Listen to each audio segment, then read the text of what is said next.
Good evening, everyone, and welcome to the ELJ Editions Be Well reading series. My name is Nicole Tallman, and I am the host for tonight's event. And we are celebrating Black History Month. It is February the 1st, and we have three amazing poets gathered here tonight in celebration of this important occasion. And I am honored to have Jubi Arriola-Headley, KB Brookins, and Dr. Taylor Byas. And we're going to go in order of last name, and each of our poets will read for about 15 minutes apiece, and then we'll open it up to audience Q&A. So if you have any questions for our poets, keep those in mind. You can drop them in the chat, or we can just ask them verbally towards the end. And I'm going to ask respectfully, if you are not reading, to please mute so that we can cut down on background interference and give our full attention to our amazing poets. So with that, I'm just going to go ahead and get started. So our first poet up is Jubi. And Jubi Arriola-Headley is a Black queer poet, storyteller, first-generation United Statesian, and author of original kink poems. If you don't have a copy of that, you should definitely get one. I'm going to be dropping links to books in chat, so please support our poets if you can. And Jubi was the recipient of the 2022 Housatonic Award, and his second collection, Bound, will be published by Persia Books in February. Remind us what date that comes out, Jubi? The 6th, Tuesday. February 6th. Okay, so in 5 days. Okay, this book is landing. So order it now. And he lives with his husband in South Florida on ancestral Tequesta, Miccosukee, and Seminole lands. So let's give a warm welcome to our first poet, Jubi. Hi, y'all. Hopefully everybody's well. I see I'm unmuted because sometimes I talk when I'm muted. So these are my two books. This was the first one, Original Kink. I am mainly showing them to you, and this is the second one, Bound, because whether or not you decide I'm a good poet, I have the best covers. So you could get these and just put them on your coffee table, and they will look fabulous, even if you don't love the poetry with it. So the other thing I'm going to tell you is that I have a story for every poem I wrote. So that slows down how much poetry I read. But I have to tell the stories. I don't know how to not tell the stories. I've tried just reading poems, and it hurts. Like physically, I feel uncomfortable. So I'm going to tell you, well, first I'm going to ask if this is a grown folks situation. Can I read grown folks poems? Okay, Michael says yes. So Michael okayed it. So I'm going to hope that everybody else agrees with Michael.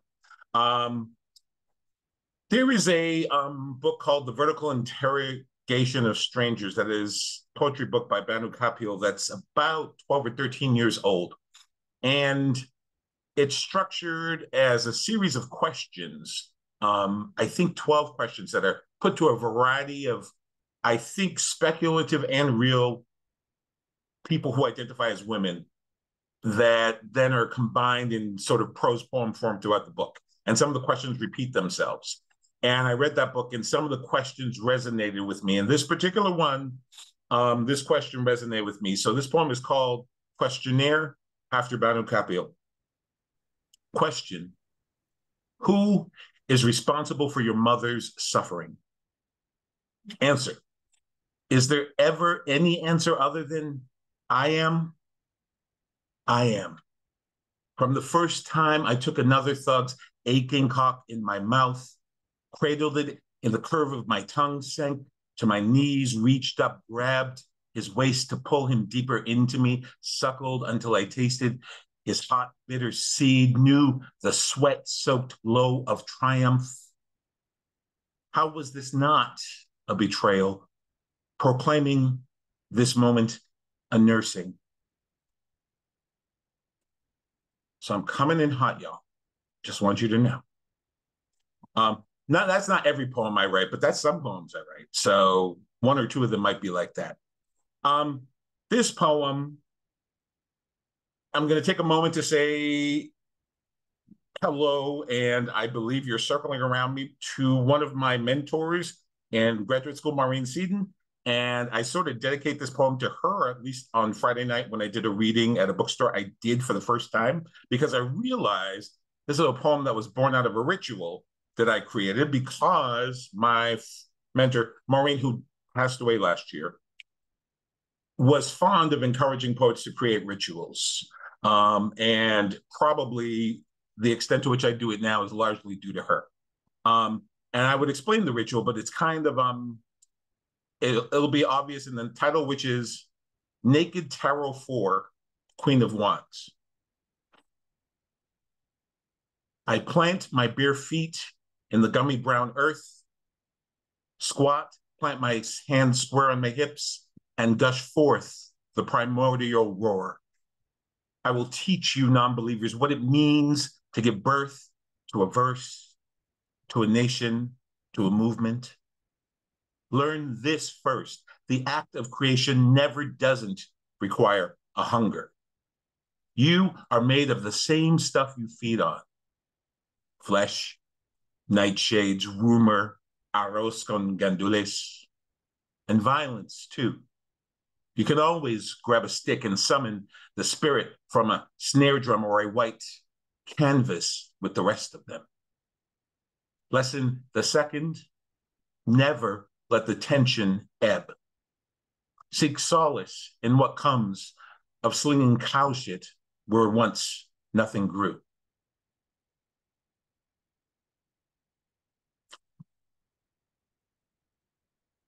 One of the things I've been working on is listening.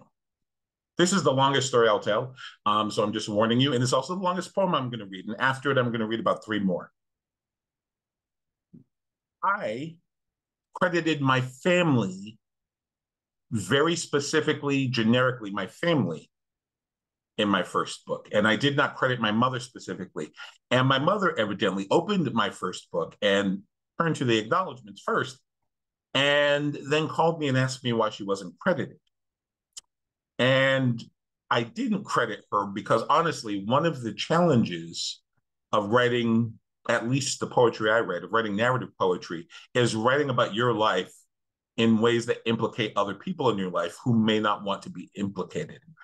So I didn't realize it even when I did, but one of the reasons I didn't credit my mother in the first book was because I wanted her to have plausible deniability, to have a distance from that book, because there's so much personal in it and so much that could implicate her that honestly we've never had conversations about.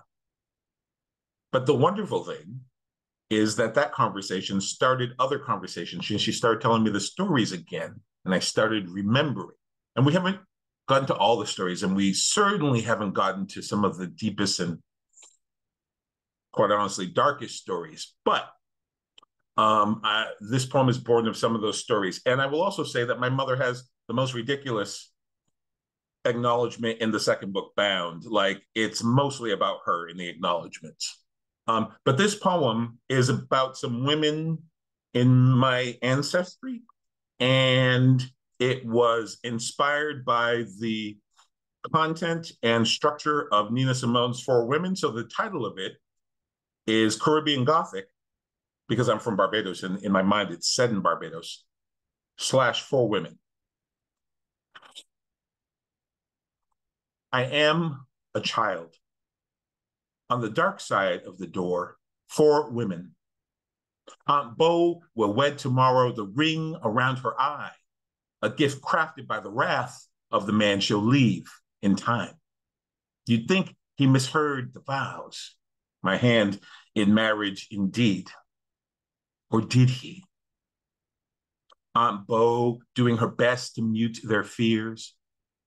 Imagine my mother fondling Beau's shoulders, Granny cradling Beau's big feet in her lap, them working the weary out of Beau as best they can. Aunt Fred off to one side, conspiring to hide Beau's split lip behind the perfect shade of red to signal joy. Shouldn't everyone? I've always found it funny that my aunts took boy names but left the boys behind. I am unborn. My Aunt Fred, the one my mother loved more than her fractured tongue, jumps from a breadfruit tree, keen to be rid of me, lands standing on her feet. Me, a vestige, a remnant? Ain't I a weight, a yoke? No little girl ever survives a birth. Forever after or before that girl is lost to history. What my mother remembers is how Fred shone neon for days after, swole up, turned red giant, a star in a late stage of evolution. An unhappy ending is always the beginning of someone else's glory. Find me any story where there's not someone grinning as you fall. I am a house, my clabbered skin long since thinned to driftwood. Not like Granddad's eyes. Those pools are Cape Cod coast in winter, echoing tones you'd think they could not know. You just know old G was a heartbreaker once. No, this hue shows more like Granny's crusted feet, still mimes a purpose, but threatening to quit any minute. I am 4 rooms square, this house. My front room, too, had purpose once to welcome well-heeled, sleek-souled folk. Let y'all cast your tired tails on the settee spell, sip some good tea, spill some Earl Grey, octaned with a mite of the finest whiskey from brittle china cups, shine till their flower patterns dulled like the silk ones in Granny's hair. Nibble on some sweet bartered for a lick of laundry or bought with next week's meat budget. Rice and peas it'll be. Again. Nowadays, no one ever tips through that front door. Granite steps ground to nubs like Granny's toes, too treacherous for slick-soled Sunday scrubs to navigate. Now it just plays host to a cat and a log of coulda-beens. Granddad thirsting in the room to the left, scouring the street below, watching his neighbors warrior on to better lies. Granny's room looking over the pigs and their slop. They each stay mute in their corner, only meet in the kitchen, kerosene powering the stove and lighting their slack faces as well. The space between them thickening like gravy, the silences relieved by an occasional pot and hiss of lard in Granny's cured and crusted cast iron skillet. Or when she lets fall droplets of water on the bottom of the iron, sure it runs murdering hot as she presses and starches Granddad's collars. What for?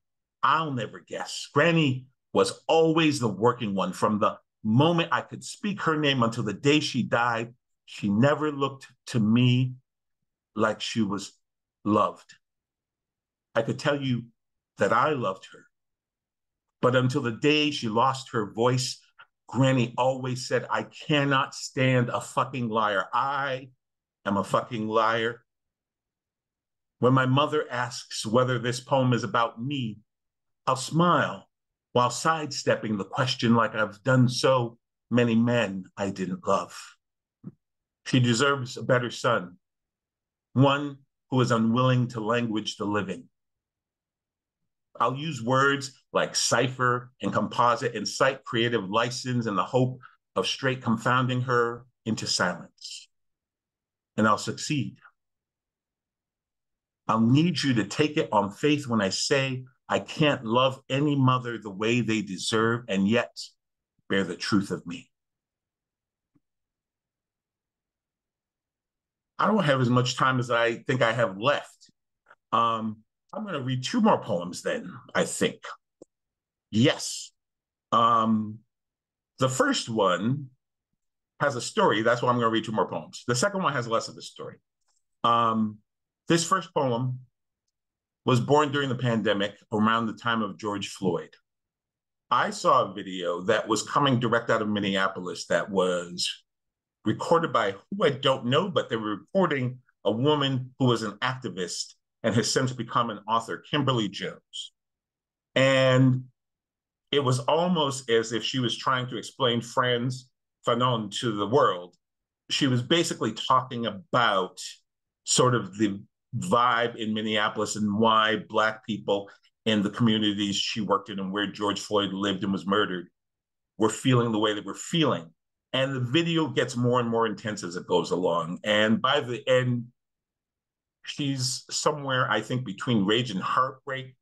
And she says this. She says something like, they're lucky that what we want is justice and not revenge. And that phrase stuck with me and has stuck with me.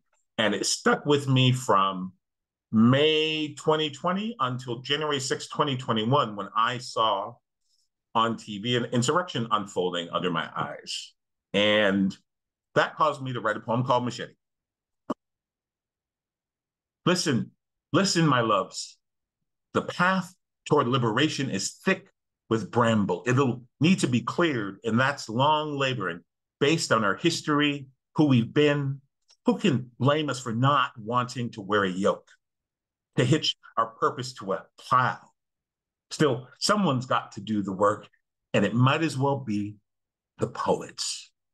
So slide y'all into your long, long sleeves and your thigh-high boots and grab you a machete.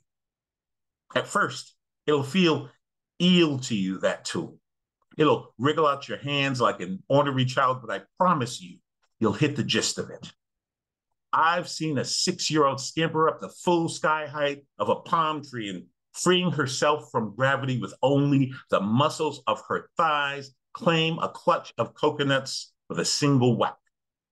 One for her trouble, to nurse her thirst, the rest to market to goddamned market. The machete's worst purpose is to clear the path. You'll need a torch, too, to burn away the underbrush, and thus matches, and next, an accelerant. Your rage will do just fine. As you clamber along, clearing your way toward birth, mind you don't trip over the helter skeletons of those who raged before you, and resist the urge to stick a finger where it don't belong, like an eye socket. You know damn well it's disrespectful. What you do when you stumble upon an ancestor is you say, not a prayer, never a prayer, a simple ashe. Then you take a sip of your coconut water right from the source in the manner of a toast. Tuck their blessing under the brim of your belonging, then be about it. Move on. Knife your way through the noise, the tangle, head straight for the capital, the source of all that stench, what's been wooing you all along. Burn it. Don't think, don't blink, don't bluster. Burn it all. Tender tinder for your alms. Now you're almost free. What comes next is beyond the event horizon, not unknown, though unknown to you. Between you and that moment is doubt. There's always going to be some simp, some whimperer slacking at the last gasp. They'll want to grab your coconut, use the water to douse the flames. No worries. What you'll need to do is grab your machete and whack off their hands. So, thank you all. I'm going to read one more poem. And in the spirit of Black History Month, though Black History Month should really be Black History Millennia, I'm going to read a poem that I wrote because I heard that there is a project being worked on called the Oxford Dictionary of African American English. So thank y'all. This is my last poem. Black, verb. To vanta, to haint, to hiss and spittle. To soar into a pirouette, then drop into a twerk.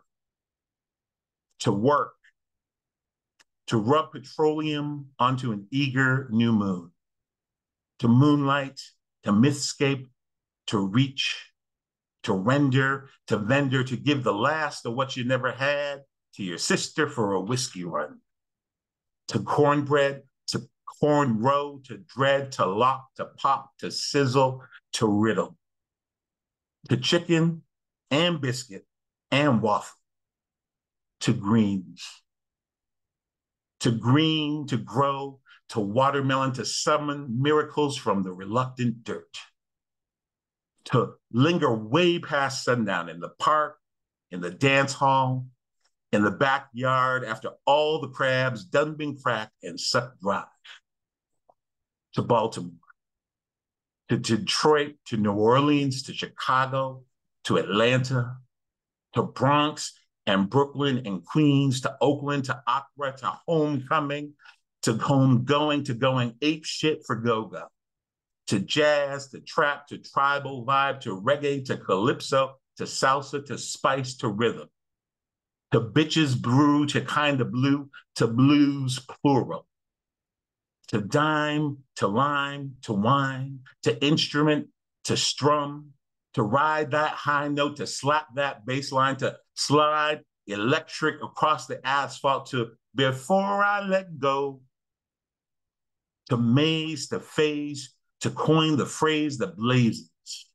to stunt, to front, to flow, to glow, to know, to everyday people, to everyday people, to quiet storms, to freak, to geek, to wild, to child, to mother the child that's got or not, the block, the neighborhood, the universe, to all y'all, to shout in a ring, in a church, in formation, to formation, to lay, to slay, to never come to play, to play.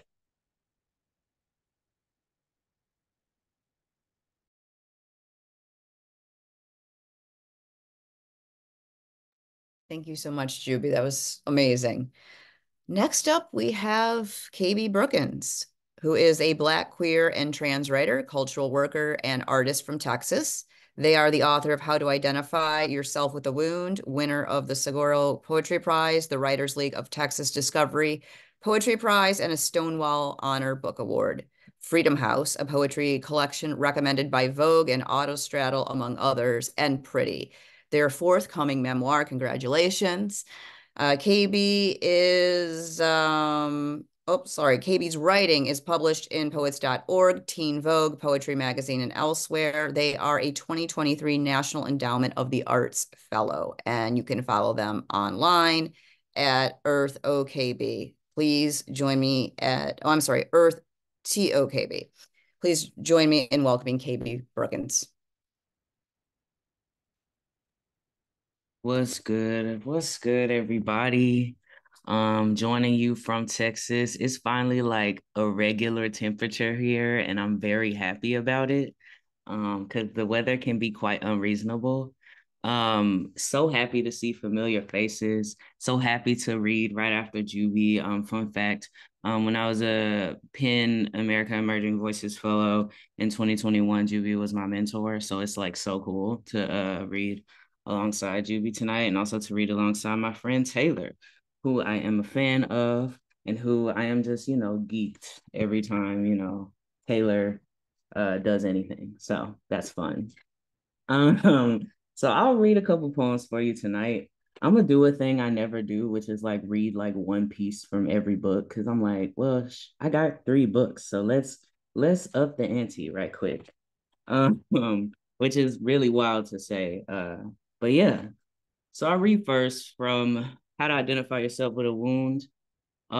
So another fact about me is like I don't really reread my books. Like once I turn it into the editor, I'm like, it's up to God now. You know what I mean? Like I just whatever. And I like reread this recently and I was like, this is like good. That's wild.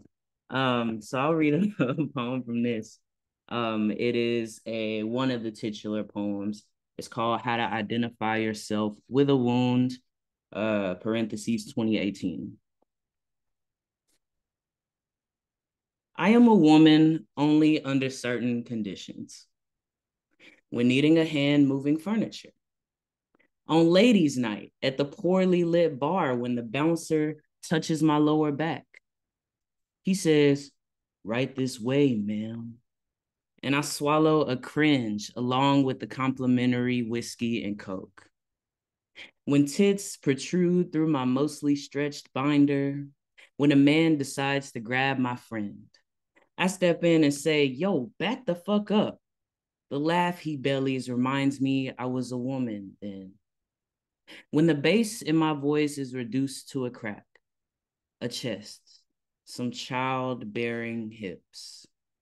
When Beyonce says ladies, and me, myself, and I.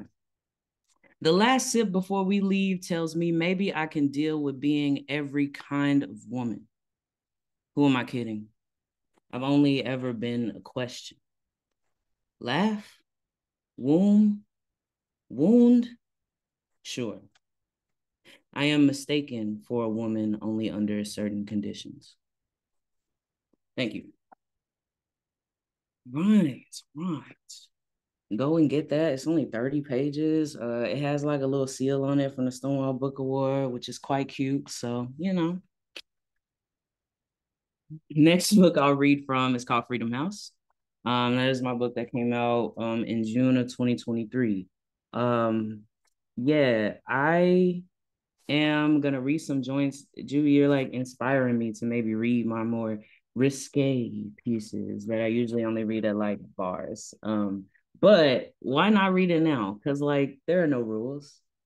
You know, we ball. It's also Black History Month, and I feel like I can say anything I want, right? I can say and do anything I want. It's my like right that has been given to me, you know, out of all the rights I don't have. I at least have this right, you know? Um, I have this poem. It's called Sexting at the Gynecologist. Because we should all do it at least once, right? A camera is what makes it porn, right? I Google as everyone in the reception area wonders what husband is waiting for his wife. Between my legs is a national treasure, or at least what gives Republicans wet dreams during seasons of political theater. Can I carry that energy into a pose that reads digital exchange of chemistry? The tiny bathroom mirror says yes. My lover opens the text as some other kind of camera enters a canal that never wanted this. The same way Republicans never want their donors to think they care about trans people. If I blur the silhouette, is this still considered erotica? I think so, said the nurse, answering a separate question about my womb. If cameras create the crime, then I declare my pants untenable by Republicans unless, I guess, they're doing routine checkups in a doctor's office. At least here, the lobby thinks I'm offering moral support. And in a way, tea and a back rub says everything's okay just as much as my lover. Eyes spangled when I show her exactly what Dan Patrick hates. Thank you. Dan Patrick is like Greg Abbott's bestie. If you know anything about Texas, you probably know, unfortunately, the name Greg Abbott. So just FYI there. Cool. We're in an election year. I'm thinking a lot about how my first election was 2016. Isn't that like LOL? You know, I was so happy to like finally go and be able to vote, right? And then it was like the worst of times, right? And I was also a student journalist at the time in college, and they like gave us this assignment to like go and talk to people about their voting, and then I learned very quickly, you know, what my peers were on. It was not what I expected, right? I don't know. It was a weird time, and it was a really weird time to be a college student because then the next day you just got to go to class. Like after the election, you just got to go to class and just act like everything is just like easy peasy, you know? So I wrote this poem just kind of like in between that liminal space, like of the election and of the inauguration. This poem is called Notes After Watching the Inauguration because I think it's quite applicable no matter the year, right? I walk campus and wonder if I'm standing on an unmarked grave.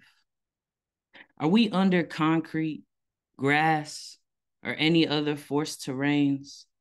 I wonder again this time if violence is a remix of what the making of America is, while white boys blare music, use MAGA banners as decoration on white walls down the hall from Starbucks. Is Starbucks a stand-in for brother?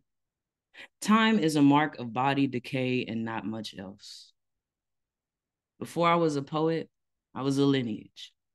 One that asked questions of diners when they didn't let us in.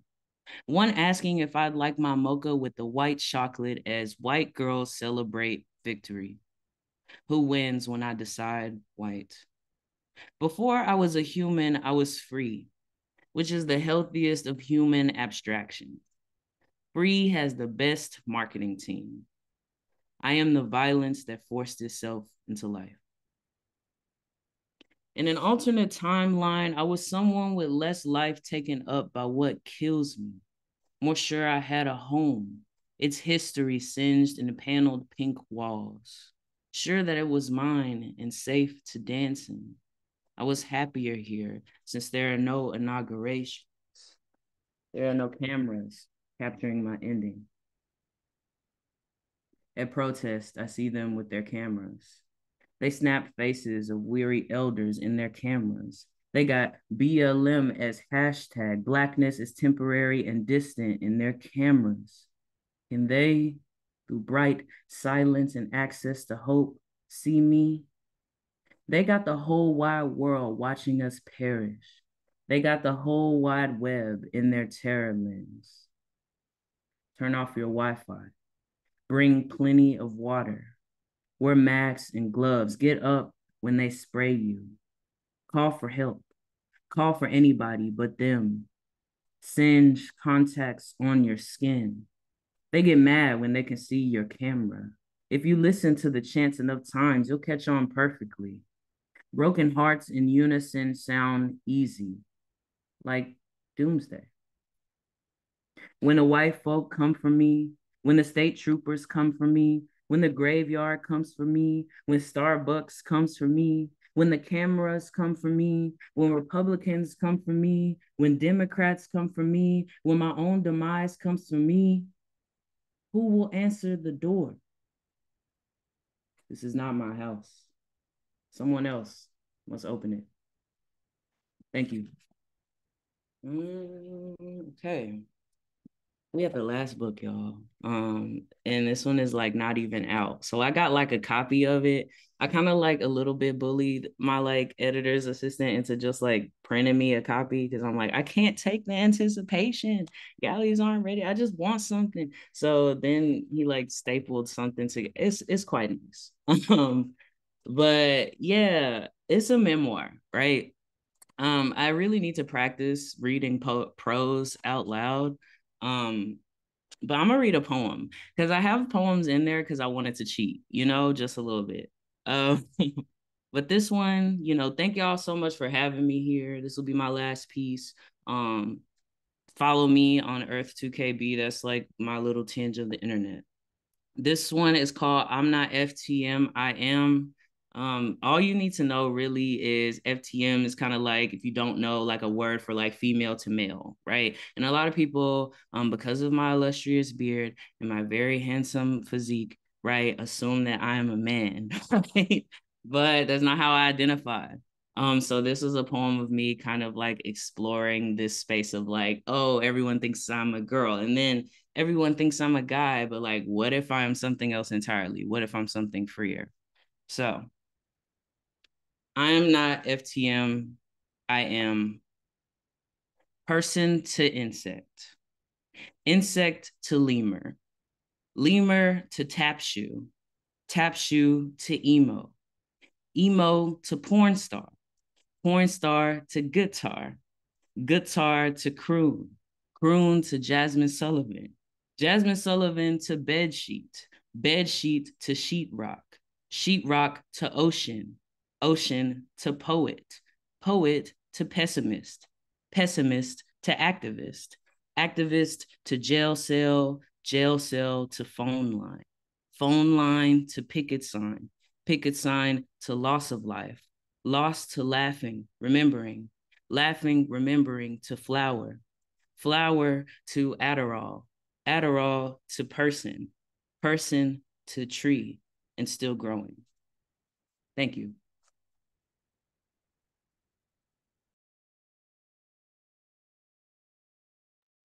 That was pure fire. Thank you. And even if you wanted to read prose, I would have been here for it because you're amazing. So thank you so much. Our final reader is Dr. Taylor Byas, who is a Black Chicago native currently living in Cincinnati, Ohio. She is the first place winner of the 2020 Poetry Superhighway, the 2020 Frontier Poetry Award for New Poets Contest, and the 2021 Adrian Rich Poetry Prize, and a 2023-2024 National Book Critics Circle Emerging Fellow. She is the co-editor of 2 poetry anthologies and the author of 2 chapbooks and the debut full-length I Done Clicked My Heels 3 Times, out now, right now, from Soft Skull Press. I'm going to drop a link in the chat. And okay, how amazing. And Resting Bitch Face, which is forthcoming from Soft Skull also in 2025. Let's give a warm welcome to Taylor. Thank you so much, Nicole, for having me. Thank you to KB and Jubi for joining me this evening, and for everyone who is here on their Thursday night, spending their evening with us and with some poems. So I'm going to also start off with my risque poem. You know, you get to the point in like book tour where you're like, okay, we got to switch the setup. We got to like, do some new things. And I don't typically read this poem, but I feel inspired. So we're gonna roll with it. So title's pretty self-explanatory. This is Dream in Which You Cuff Me to the Bed. And your voice segregated itself from the masked darkness. Your sung commands peeling themselves from the box fan purring in the corner. The last command nailed into the junction where my wrists meet. And you joked that I was like a cross of flesh, divine in how my body's rippling furnished your hands with warmth. And every touch was feathered with play, with tease. And there was a fine line between marking what belonged to you and marking what tried to escape your possession. And when you think about it, there is no difference between the two. And so you landscaped a field of pink weeds across the tops of my thighs, and the skin swelled in the cool after sting, an insinuation of a wound, and then the blood in quick remission. And you gently whipped new rib lines, red as a lip freshly bitten, because it all started with the ribs, you said. And even this ignorance was biblical, the way I saw nothing, knew nothing, until you were a serpent and fruit was waiting on my tongue, and I remembered you had wild ideas about pleasure, said the body usurps the self, and it was less that and more magic, a bewitching of fingers and friction, and it was less that and more exorcism, the bend of my back only half human when the thing leaves me, and once you said this moment after was like having a house in the suburbs, that after the hard yard work, you must tend to the flowers, their stems beginning to curve as they strain for light on the kitchen sill. And I wake from this dream hot with noon, the day bucketed and kicked over, spilling into the room, and behind my sleep mask, I turn my face towards the sun.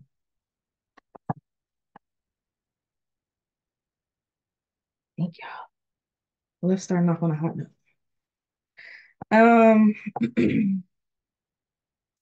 We love therapy, amen.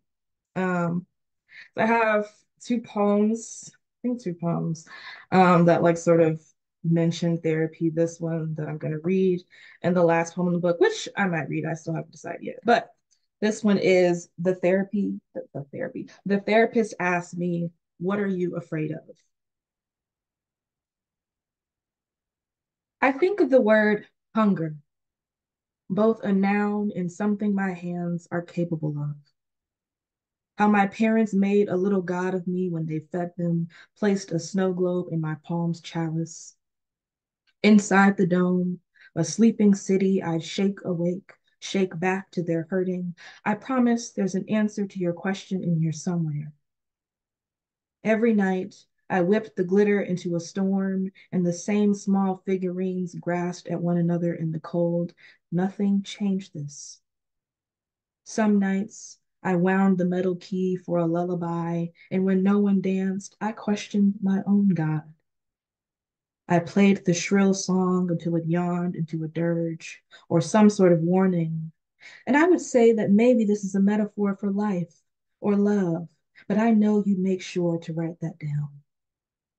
And you're nodding because you're so sure you know where this is going. Yes, sometimes even our most precious things can slip through our fingers. When I shattered it, I couldn't make a noise. A wisp of the music box's song escaped the glass like a spirit. There was no difference between the feeling of water and blood beneath my feet. You leaning forward like this is gossip, and this too is another way to hunger, but my life was changed. I stepped right into the glass because I thought that would be the worst part, and it wasn't. Knifed an ugly tree into the soul. My scars grew fruit that scabbed over, dropped in the new season. The remembering hurt more than the living because shame dials in. Are you hearing me? I was naive enough to think I could control a life, even mine. Um, a lot of this poem or a lot of this book also deals with my dad's alcoholism. And so I like a few years ago had like a very small car accident, but a car accident nonetheless, and it's just very inconvenient and terrible. And you know, when we poets go through inconvenient and terrible things, we have to like write poems about them. So this is after the car accident. I slow traffic with my worry, kneeling and checking my car for damage. My palm on its feverish hood like a mother checking a child's temperature, and the heat of the sun doubling its sickness. In the black paint's warped reflection, I could be mistaken for my father.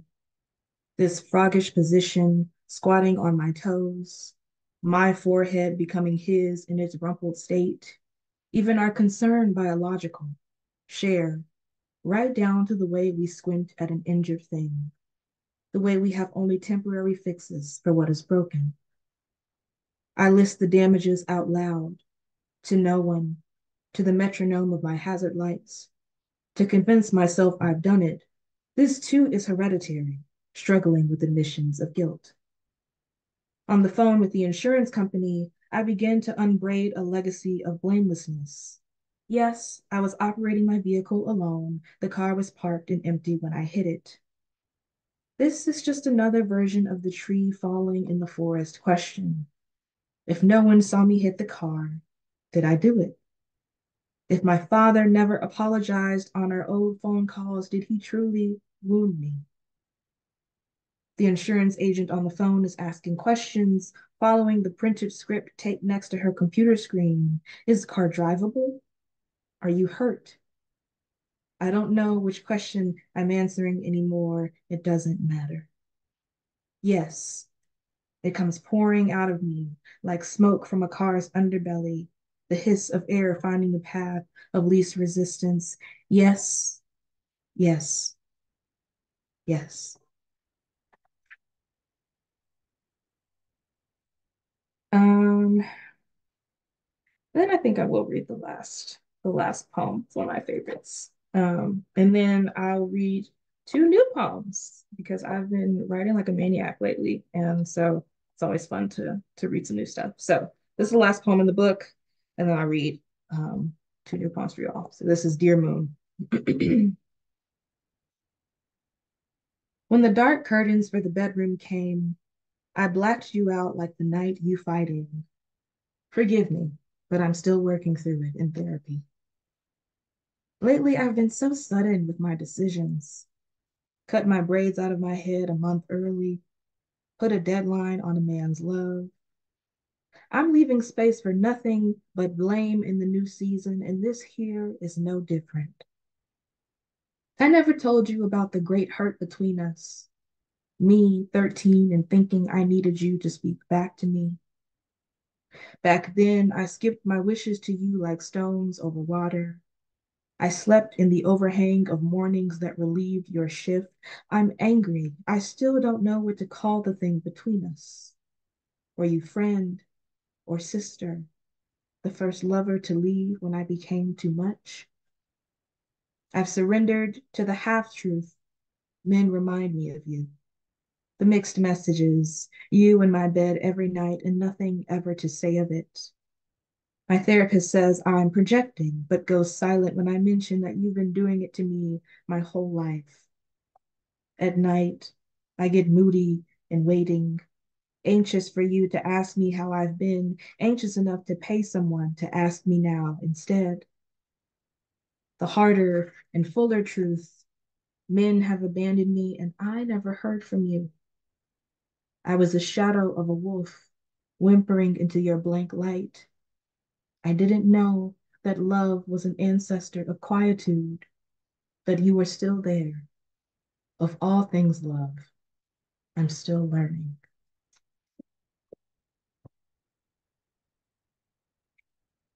Okay. Um, two new pumps. Um, I'm writing a lot about um loneliness and romance and like gross past relationships. Um, and so these two are kind of in that realm. So this first one is called Epiphanies. There are days I misremember to keep from a harsher truth. The one with you, a lakeside picnic, the water mucked enough to domesticate the wild sound of your name. The sky, bloodless, the lake saddled with its double gloom. My definition of romance held so little. The heat from the cheesesteak you bought me, a vaporous miracle I held in my mouth. I was childlike in my awe, easily impressed with these bits of stolen time. You were scattershot with your usual desire, and was there any love to be beggared from the back seat of your car? Yes, I was bought with attention. I mistook quick meetings for your passion. I believed my patience could skeletonize your attraction into something more sound. I hate how much I laughed, how I relaxed into the maw of becoming hardened myself. There were others there at the lakeside, sinking their perfect teeth into cheese cubes and spilling wine on plaid blankets, but I photoshopped them out of the images in my mind. Remembering us alone, I shame in silence. I bloody with embarrassment behind the mind's door. And then this last one, um, I shouldn't read this one. This one is like me thinking about my parents' relationship, um, and realizing that you like started to see the cracks much sooner than you actually realized. My parents only got divorced like a few years ago now. Um, and you know, we have this like theory that there's like this point that we all point to of like this is where it really started to go downhill. But then I started thinking, I was like, actually, the signs were there, y'all. The signs were there. So this is called the rotary phone. The rotary phone weighed heavy at the top of the stairs, its dust skewered by any finger drag dialing the numbers. The curled cord limited movement, so all late calls were taken in the upstairs hall. Bad news haunted our sleep. Then time, technology, a sleek black wireless phone cried differently in the living room. Sometimes I eased the rotary from its cradle to eavesdrop on my parents arguing while my father was at work, their money problems on the line. Other times I pressed the dial tone to my ear and waited until it moaned into something human-like. This is how I learned the difference between hearing and listening. I worried into the headset because I'd seen it done. My parents arguing still on the wireless. My worry, an unendable coil hanging down. Then more advancement. Flip phones my parents folded their feuds into, their problems newly secret. The old rotary phone was forgotten by them, but still greased with my fear. It stopped ringing, but I picked it up daily. I practiced a kindness my parents couldn't. I didn't raise my voice. I said goodbye. I hung up gently. Thank you all.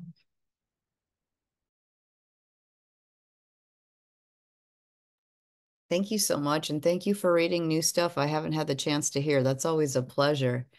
So we have about 8 minutes left. I don't see any questions in the chat.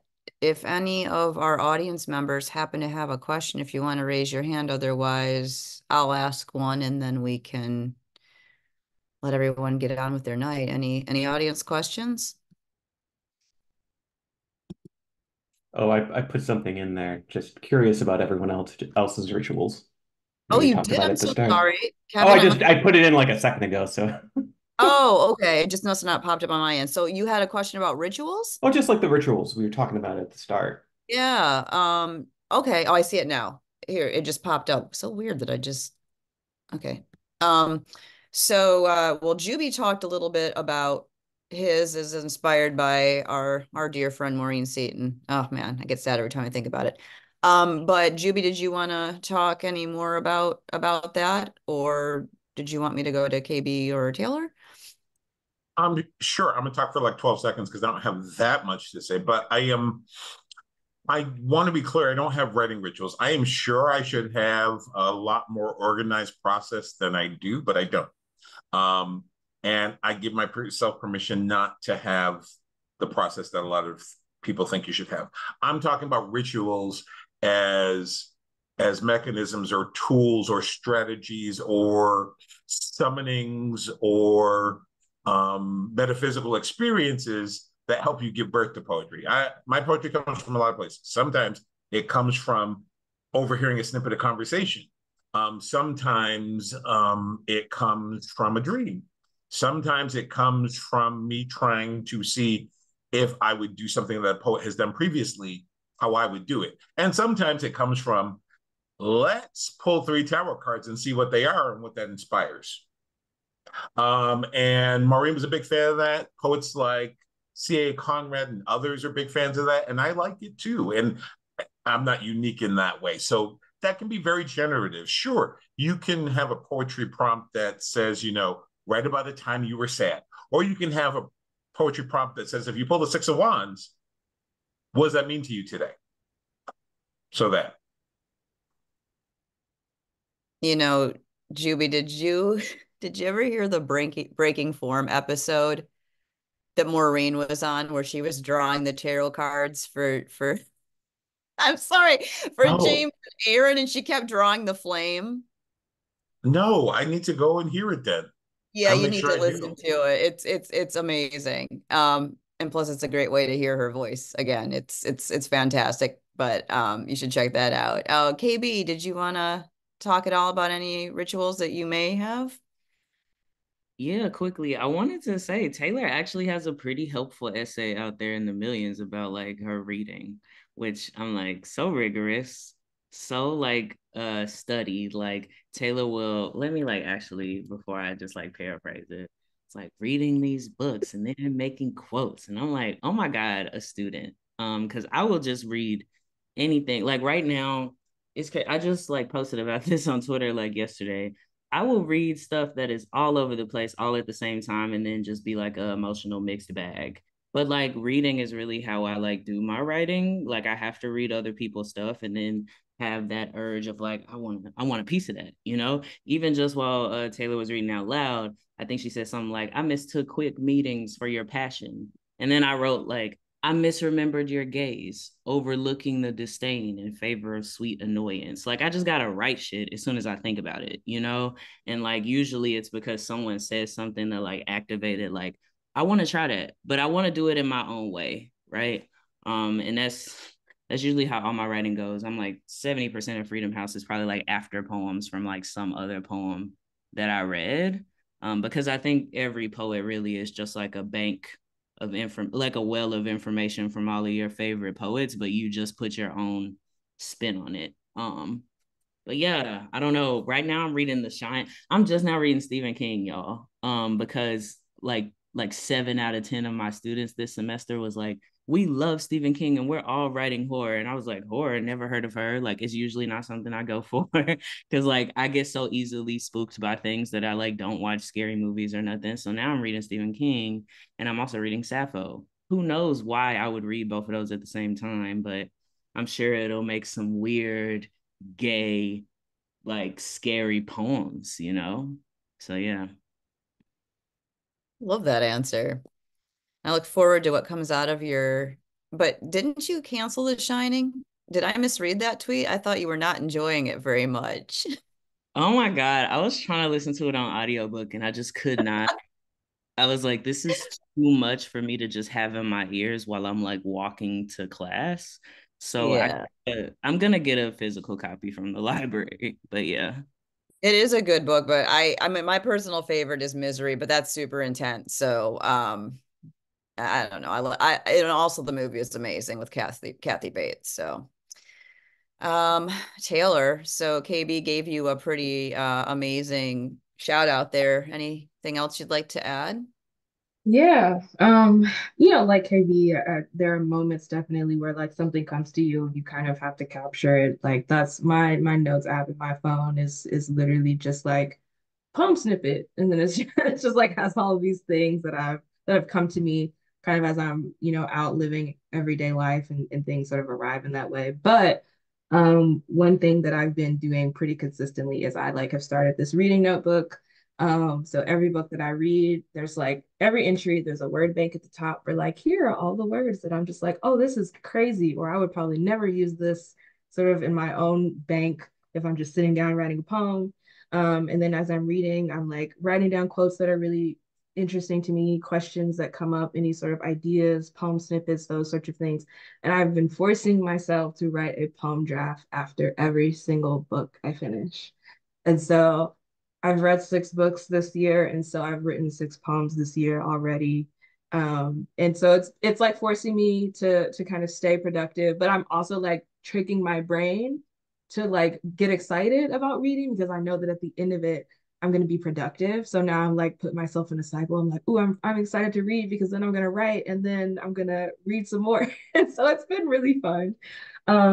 But also it's really cool to see the influences of every book sort of show up in the poems Right. as well, and see how that like transforms them. It's been a really, really cool and fun practice. And it's helped me get some writing done, and it's helped me sort of stay consistent with my reading. And so I plan to continue, and I'm having a good time, having a great time. Yeah. Can I just say, Taylor, I was looking through your article, your essay, amazing, first of all, but also just because I saw this in it, Yeah. I have just been dwelling and dwelling and dwelling on ordinary notes for like Oh, 3 weeks now. Like, so everybody go get Christina Sharp Ordinary Notes and make space and time to read it because you're not gonna, it's not what you think of as linear, and you can't, in my opinion, you can't read it and then just like, you read a book and walk away. You got to make space in between to ruminate and reflect and ponder. Because damn, just damn. Like, I'm in love it's so and good. amazed. Yeah, right. Yeah. Well, you've given us all another book for our to be read list if you haven't already read it. So thank you. I appreciate that. Well, it's like 8 o'clock, so unfortunately we're at time, but I just, I want to thank everyone for being here again. And we do this series the first Thursday of every month, and it's themed. So we're going to do Women's History Month for March. And let's see, where's my calendar? March 7th. That'll be at 7 p.m. So if you're interested in joining us, I'll be announcing who the poets are soon. That I think is a wrap for us. So again, thank you all. And I always end by saying be well because this is the Be Well reading series. So I'm going to see some of you at AWP. I'm looking forward to that. And just everyone, thank you so much for sharing the space with us tonight. And I wish you all good things. Everybody be well. Thank you. Take All right. care. Bye, everyone. Have a good night. Bye. I